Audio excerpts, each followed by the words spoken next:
Hey everybody, welcome back to Ogre Speed Shop. So in this video on the 1970 GMC, we get a lot done and so much that I don't remember what I did. So let's go ahead and dive in. I think today is going to be a good day to try to figure out if we can get this gas gauge working. So I know the setting unit works because I hooked up I have a aftermarket fuel gauge. I hooked it up and it works. So it was reading about what's in the tank, but I want to make sure by using this thing right here, make sure it's working up to the wire to the gauges. And then at that point, we'll try to take it apart and see if we can get that thing adjusted to where it's actually reading the same as this one does. And I'll show you how we're gonna do that here in a minute. This painless wiring harness I put in here that came with the truck, it has the wiring for the sensor, or for the setting unit, for the original tank, plus it had an extra one for the rear tank if you wanna put one back there. So I can test it right here to show that it's working, and then we'll pull the dash, make sure the wiring up there is working, and then go from there. Okay, so the way I'm doing this, I'm just going to put power directly to the gauge, and then connect it here, and we'll see it move. But first we need ignition power. I've just got it hooked to the battery. Got a ground. So now we have power to the gauge. You see how it went zero, or went all the way down. If I hook this up to the wire, you'll see it go down to about 1/8 of a tank. A little bit below 1/8 of a tank. So we're going to put 5 gallons in it. It's a 20-gallon tank, so it should be about a little bit more than a quarter tank. So, and see what we got with that. So let's do that real quick. Let's connect power so we don't screw it up.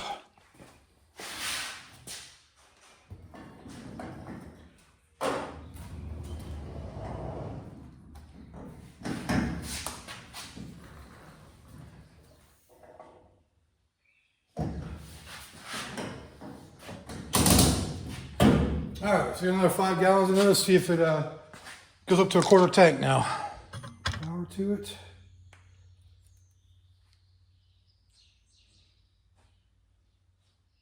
Okay, it appeared to go down. Okay, it's not moving.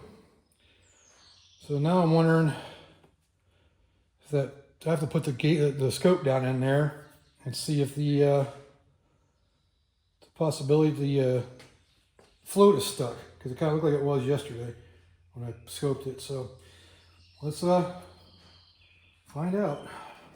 So I don't know how well it's going to come across on video, but if you look right there, that's the float, and it's under the fuel.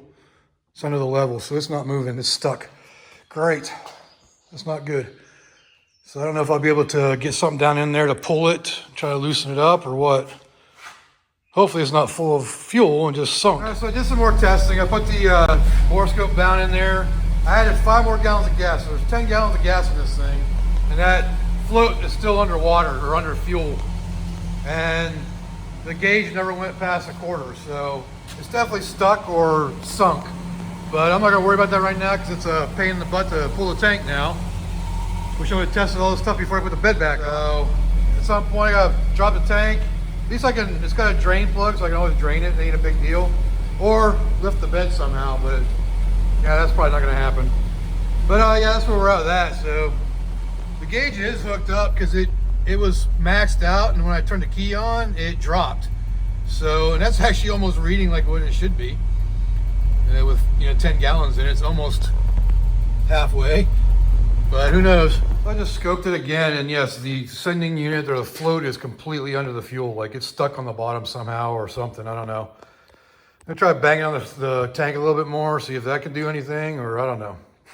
I don't know why it's stuck. All right, so I scoped it again, and the float is completely submerged, but it's at the top of the level of the of the fuel. So I'm thinking it is working. And ironically, the thing is, if you go in here, so 10 gallons, so that's half of 20, right? It's a 20-gallon tank, and there's a little bit before that. I put 10 in it in the last 2 days. So technically, it's reading perfect.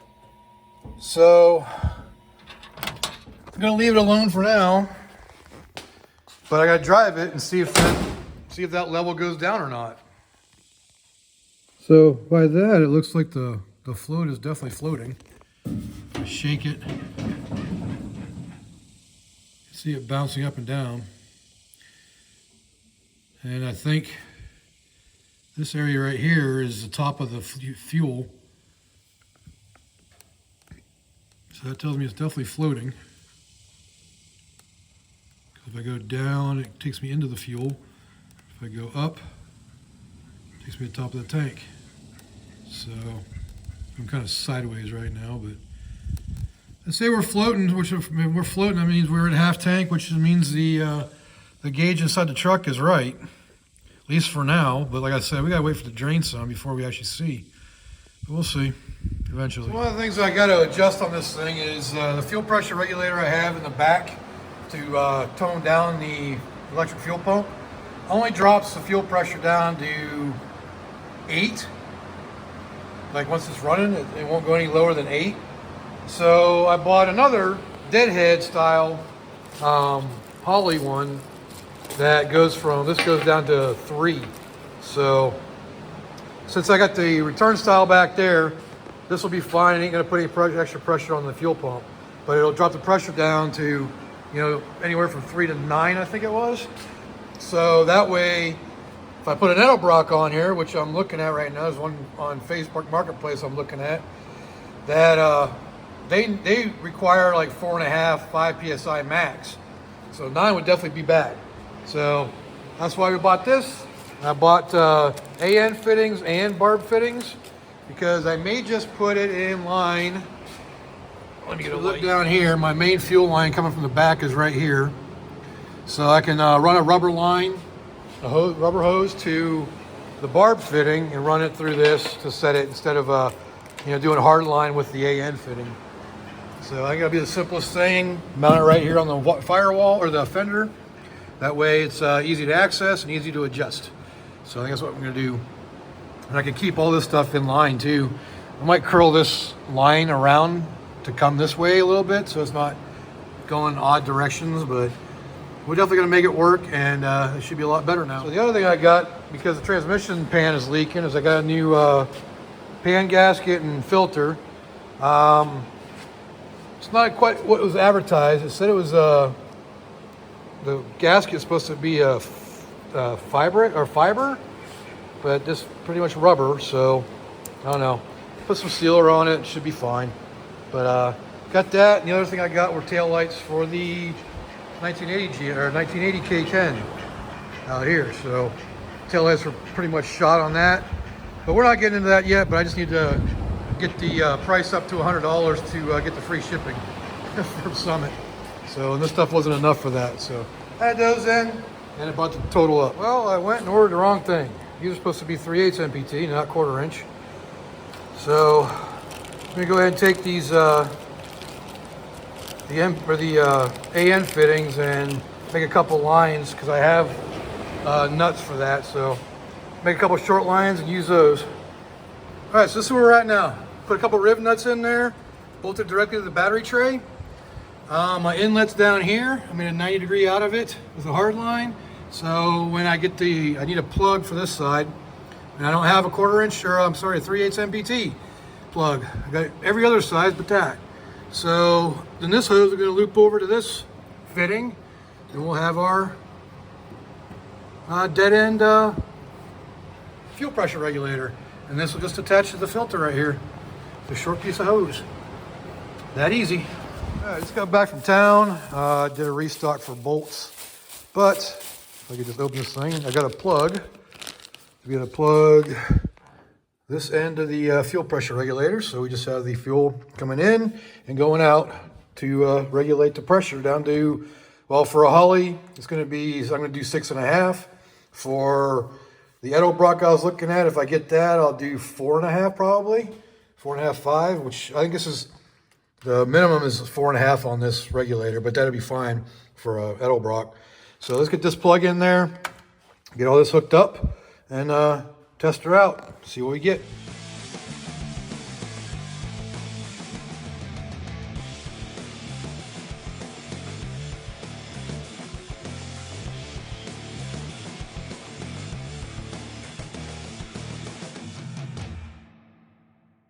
right, we got that all installed now. Now you got to crank it on. Well, not crank it on, we're going to turn the pump on, and we're going to adjust that down to 6.5. And look for leaks. All right, so far so good, no leaks. Fuel's going in, and we're already at 6.5. But I want to see it move, so let's just adjust it and see how low we can go. Is it rising or is it going down? I'm not convinced this can go down to 4.5. What the heck? This is about to come out of here.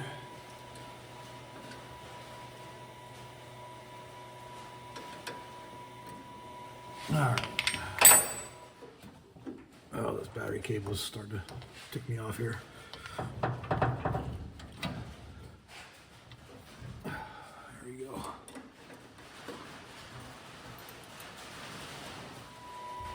It doesn't seem to have any effect as far as going down. It's down as far as it goes, and this is not giving me the pressure I want.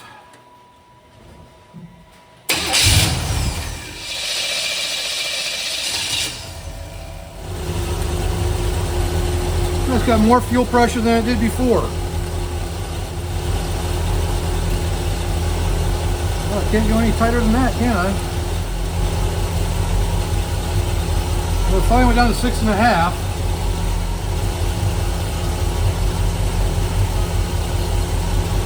All right, now you got 4.5.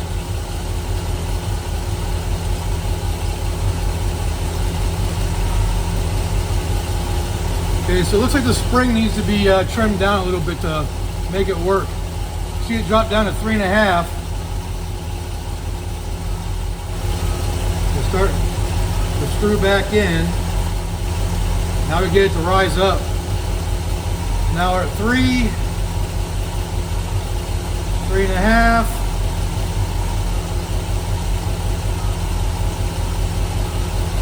All right, maybe it just needed to be I don't know, kick-started or something. There's 4.5.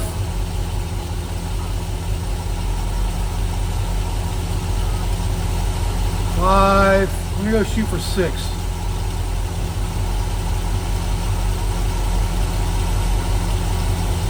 Leave it right there. I don't know if that's something stuck in it or what, but it makes me happy. I can go down to 3.5 if I really want to, just by pulling the screw out. So let's go to somewhere between 6.5. There we go. Let's go up, go back, go back, go back. I think that's where I want it, right around 6. Alright. I'm about to get disappointed in Holly there for a minute, but we got her worked out now. We're about 5 and a little bit, kind of went up a little, or down a little bit.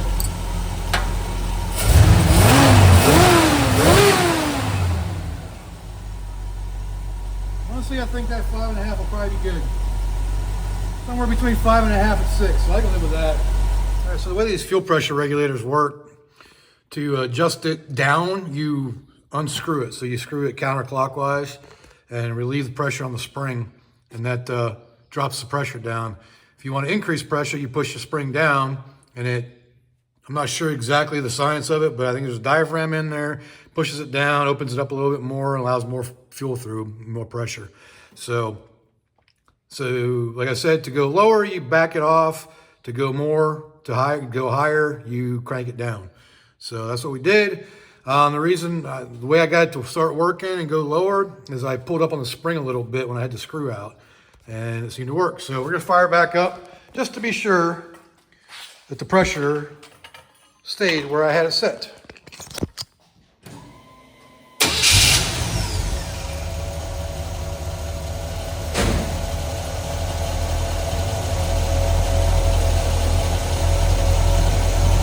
Looking pretty good to me. It's right around 6 PSI, which is good.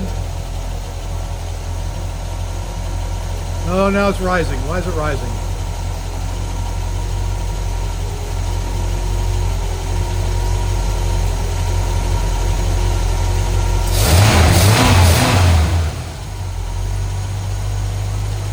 Why is it going up?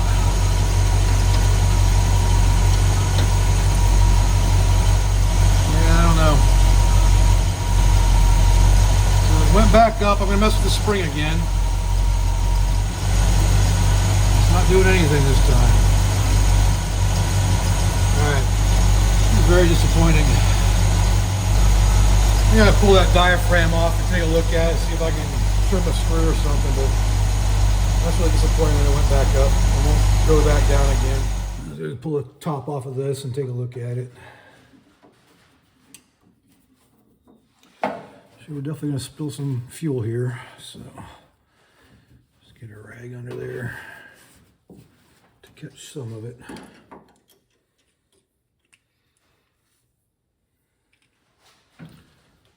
Let's see. Not sure if there's any way to back that off anymore. Just take it all off. I'm gonna leave the spring out. Let's see how low it goes then. All right, see what happens there. Power back on. Line you guys up on the gauge. I don't know if I could get both, it'd be cool, but in case this thing just starts spewing fuel everywhere. That should work right there. I can zoom in on the gauge later if I need to. All right, so that's reading 0. So definitely with no pressure on it whatsoever. Then we got 0. Well, maybe like 1.5. So minimum is 3 with the spring out. So now I gotta see if I can cut this spring down. Take just a little bit of extra pressure off of it. So I don't know, we gotta figure it out though. So what I did is I just cut the very bottom ring off of it. Worst case scenario, I can get a different spring for it. So we gotta take that apart again and replace it. All right, so we got the cut down spring put back in now. So let's see if we can get it to stay at lower PSI. Nothing else. Power. Power's always good.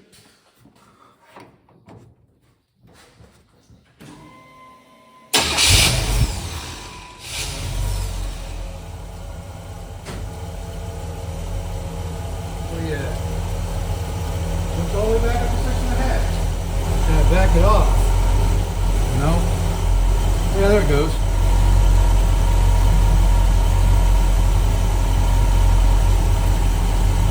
That's the spring all the way out.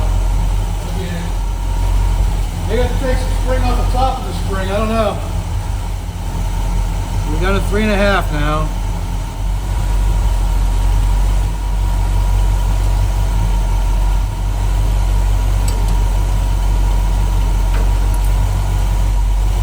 All right. So now we're at 6. Now will it stay is the thing. So let's shut her off and fire her back up and see what happens. Give it a couple seconds for the pressure to go down. All right, pressure's down. Let's fire her back up and see what happens. Well, it jumped up to about between 6 and 6.5. I can live with that as long as it stays there. Throttle sticks a little bit. Yeah, I think we're good, at least for now. I'm gonna check for leaks real quick just to be sure. Yeah, nothing.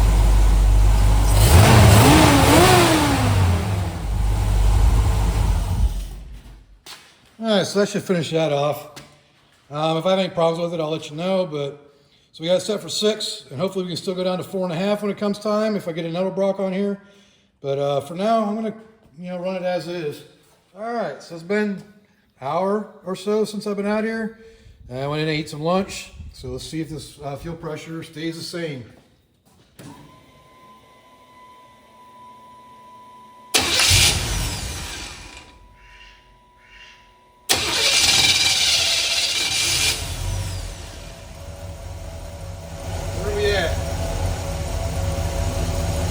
Right at 6 PSI. I think we got her licked.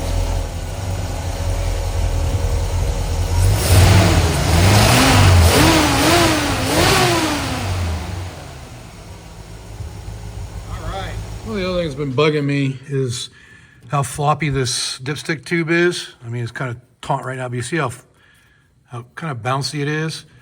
Because it's mounted down there to the block, but not up here anywhere. So I think what I'm gonna do, take this stud out right here, the bolt out of the header, or the exhaust manifold, put the stud in there and give me a place to mount another bracket to hold that dipstick tube in place a little better.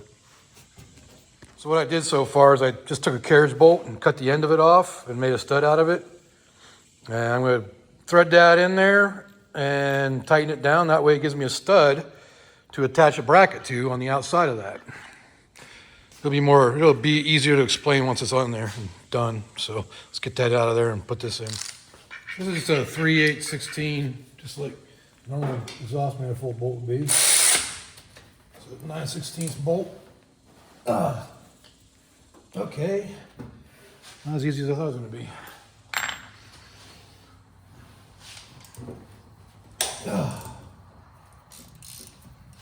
we go. Take that bolt out. I think I might add a little bit of anti-seize on that. Just thread that in there. Put a couple nuts on there so I can tighten it. Putting the lock washer on there already, that way I only have to remove one nut. So I'm just double nutting it, you can see that. So I can tighten it down. So I'm just going to tighten one nut against the other. And that'll allow me to tighten the nut, or tighten the stud into the head.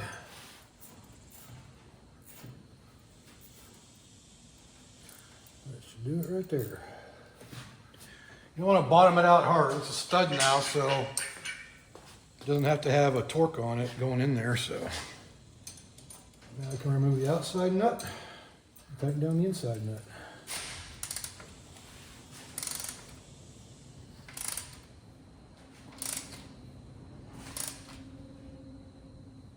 There you go. Now we have a stud to attach something to that I can bring up to the dipstick tube here and hold that in place better so it's not so bouncy and loose and flexible.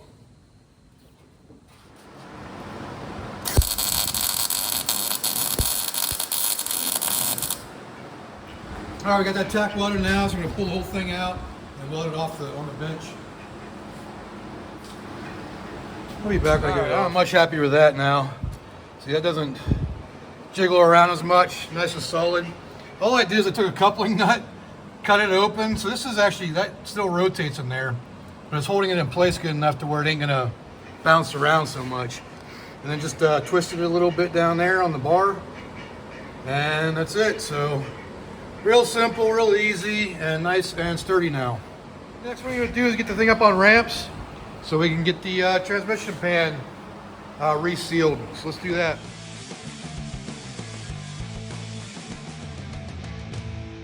That'll give us a little more room to get the pan out for the transmission. The reason why I use the jack stand or the jack, because it's easier than rolling it up on it. So let's get underneath there and drop the pan and see if we can do it without making a mess. Yeah, right. So then you got a trick for removing one of these pans without making a mess? Yeah, me neither. Two rear bolts blocked by the transmission cross member. And yeah, can get that one in there. Great. Let's try a different method. So these extensions I have actually have a wobble to them. See if there's enough to get that bolt out of there. Just barely enough. All right. All right. I'm trying to tip it down from the front. I'll remove all the front bolts first. It's a shame I just put like 5 quarts of fluid in here to top it off.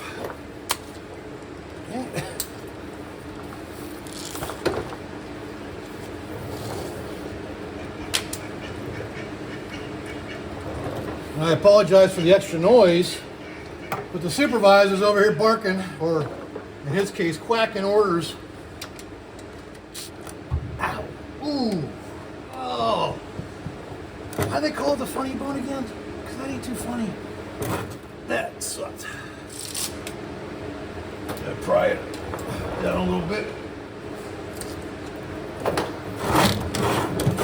Alright, this pan isn't even big enough to catch it all. Huh. Isn't that just perfect? What the hell?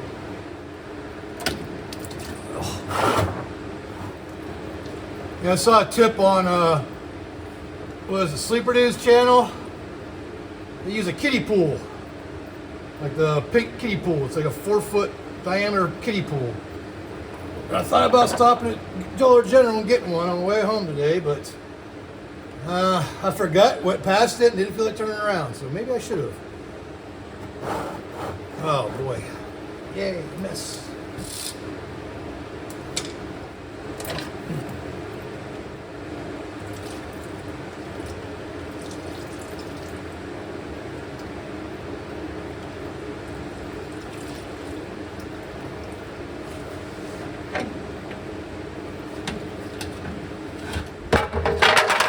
Too late not to make a mess now, isn't it? This thing looks fresh. I don't know how long ago it was rebuilt. You know, I'm just gonna let that drain for a little while and make a mess. I forgot you were recording down here. So one of the problems you're gonna run into with these pans not sealing, if you look, it's kind of hard to see. You see that ring around that hole right there? Well, that's because that's actually raised up, and it's really hard to show on video. But one thing you need to do when you put these pans back on is get those surfaces where the bolts will be flattened back out. Now you can use a ball peen hammer to, you know, sink it the opposite direction, or just hammer and dolly to get it down in there, which is what I'll probably use. But you gotta make sure those holes are flat, because those are the surfaces that matter. And so be mindful of that when you put these pans on. And I just noticed one other thing, is this pan, it's not flat going this way, it's got a little kick to it. So it's been bent down on the outside, which will cause it to leak as well. So we'll tweak it some and get it back in there, and hopefully it'll seal. Well, I got the pan gasket back there, the pan back up in here, but I got a feeling I'll be pulling it back out again because the stupid rubber gaskets they give you, it's pushing out. That's 12 freaking foot-pounds. That's why I ordered what I thought was the fiber style of gasket, not rubber, but it came rubber. It said fiber on the freaking ad, or the listing, but yeah, so that's gonna leak again. I guarantee it. So I'll be doing this again. All right, just got back from a nice little drive. Fluid level is perfect, shifting perfect. Parked it over here out of the mess. So if it does start leaking again, which I'm assuming it's going to because that gasket, maybe it won't, but you know, I did use RTV. One thing I do use, they have specific automatic transmission gasket maker, and I use that with the gasket to help seal. So hopefully that'll take care of it. And like I said, I'm gonna leave it parked here for a little bit and see if we get any drips. Hopefully we don't. Well, just as I thought, that rubber gasket is crap. So even torquing it to 12 foot-pounds recommended, it's just, it squeezes it out and it's leaking worse than it was before. I've already got one, supposed to be a fiber one, Felpro one on order. Should be here tomorrow. Tomorrow's Monday. So I'll be doing that job all over again. I'm not going to film it though, because it's just pulling the pan off and making a mess. I might stop and get one of those kiddie pools from, what's it called? Dollar General, to minimize the mess at least. But so yeah, I'm doing that job all over again, but I'm gonna get a clean drain pan too. That way I can reuse the fluid rather than just dump it. But yep, we're doing that again. So one of the things I'm not real happy with on this is the air cleaner. It's the original air cleaner. Right now I got the lid flip going on with it right now. But just think about it. That's the amount of air that was coming in to a 350 engine back in 1970. Doesn't seem like much, does it? And they had the heat riser and everything too.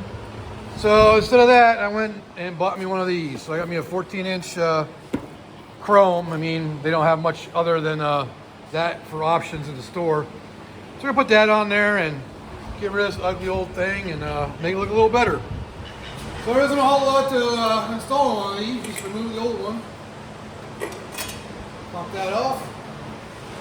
This is a bit of a drop base too, so we have to shorten our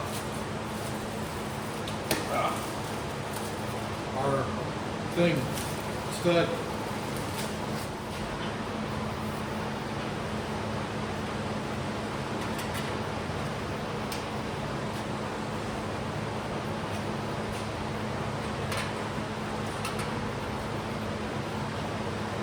Or we might have to lengthen it. Wow. Yep, that ain't long enough. Alright, so I'm going to get a new stud, lengthen that.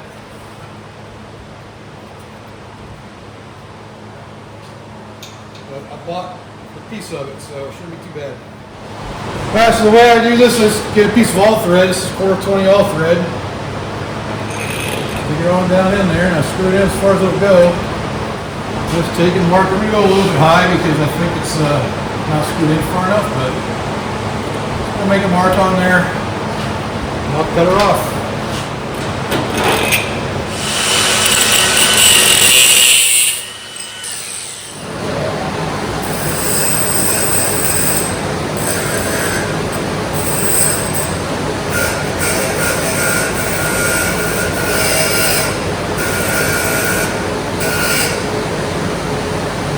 Make sure this will screw onto it.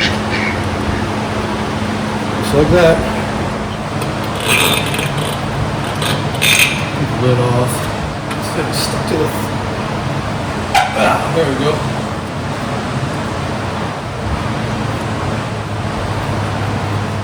I'm going to use 2 nuts to put it all the way down in there. Just put them together and then you can screw it in further. Just jam the 2 nuts together. Now you can be lazy and screw it in with a tool. Slowly though, you don't want to jam it down in there. That'll do right there. And unjam the nuts. How much extra length we have. I'll have to drop the nuts down into the carburetor too. A little on. A little extra there, but I'm actually alright with that. Make sure you always line up your wing nut so it's going with the flow of the air, so you get that aerodynamics. There you have it. Nice chrome air cleaner and all good to go. Just like that, we got a nice chrome air cleaner. Let's fire up.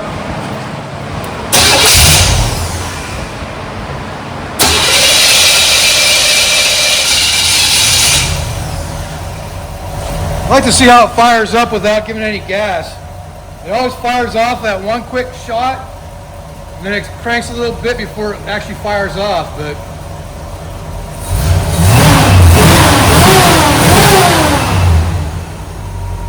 there you have it. Just noticed, looks like we might have a leak right there. So I might pull that off, because we got to drain it anyways, because I didn't put any coolant in it. And we do have winters around here, so you want to have some antifreeze in with your water.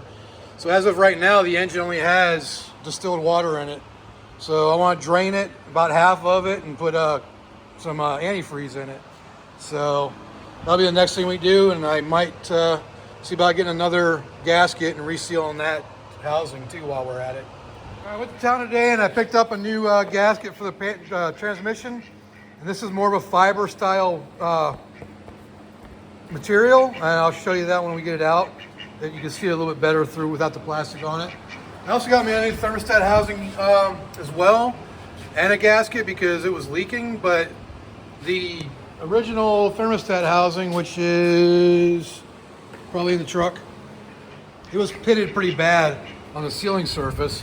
So I was like, with hell with it, was, I went ahead and just bought a brand new one. And what else did I do underneath here? I think that's it. So, oh, and I added coolant. I actually added antifreeze, so it now has a 50-50 mix of green and distilled water in it. So we should be good for the winter time. When the time comes, you can see the green right there, and we're good on that. So next thing we're gonna do is get that thing put on. And I went to Dollar General and I bought me a kiddie pool.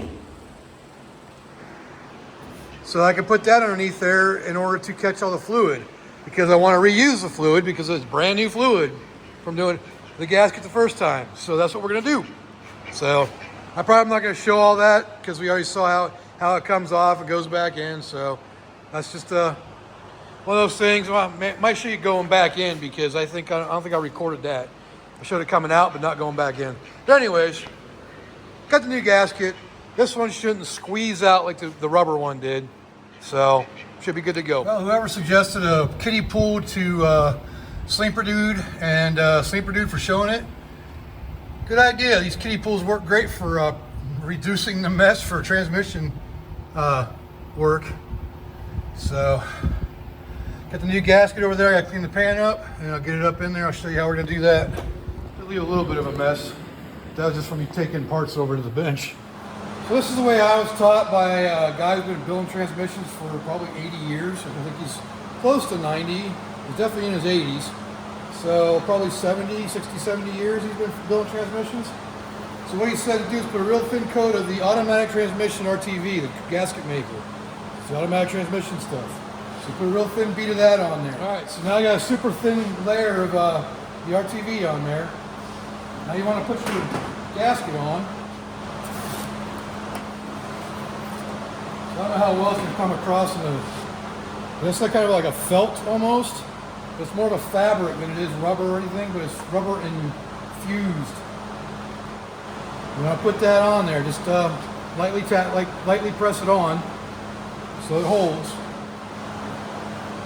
I'm going to put another layer on top of the gasket as well.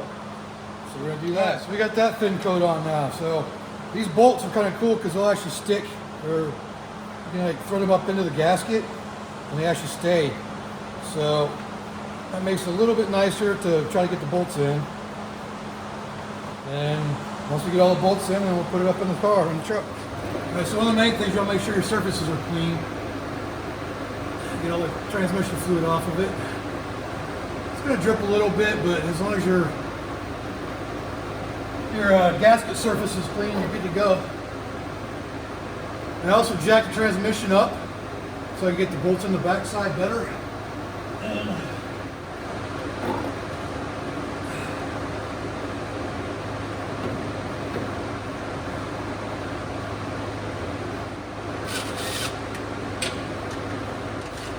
I'm not gunning it on right now, I'm just very lightly going on. I got this set for like 0 torque. It's too front, it's too rear ones a nightmare. You know, with it jacked up, you can barely get anything on them.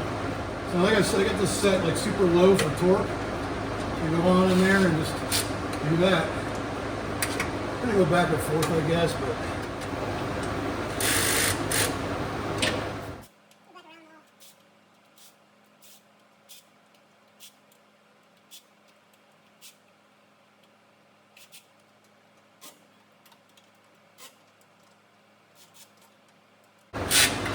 alright, now what we're going to do is we're going to let this set up overnight. So we'll let the RTV set up. Tomorrow we'll come in and we'll torque them to the 12 foot-pounds.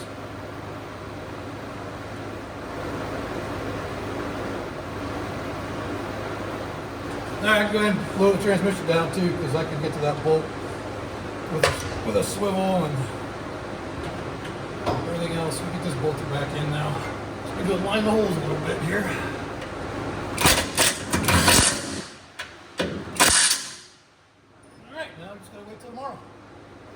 So you see the kiddie pool method does work. Still split a little bit because I had to move it out of the way a little bit to get to the bolts.